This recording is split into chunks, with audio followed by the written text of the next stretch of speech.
ये आपसे क्यों ले गए हैं? वजह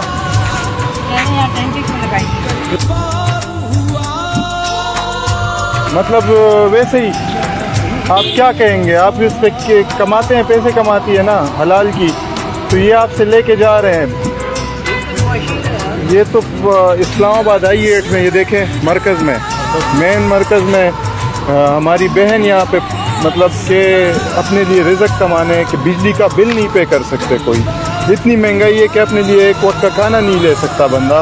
अगर ये हलाल तरीके से अपने लिए पैसे कमा रही है तो उस पर इन्होंने गुब्बारे उठा दिए हैं। ना PTI कलर के भी नहीं है कि PTI के रंग के हो तो चलो वो उठा ले। तो आप क्या क्या अपील करेंगी आप? हमारे तो बच्चों के लिए तो लेके चले गए हैं। ये रोज लेके जाते हैं या आज लेके? मना करते हैं, फिर क्या करें, कमाते हैं फिर ले जाते हैं ऐसे।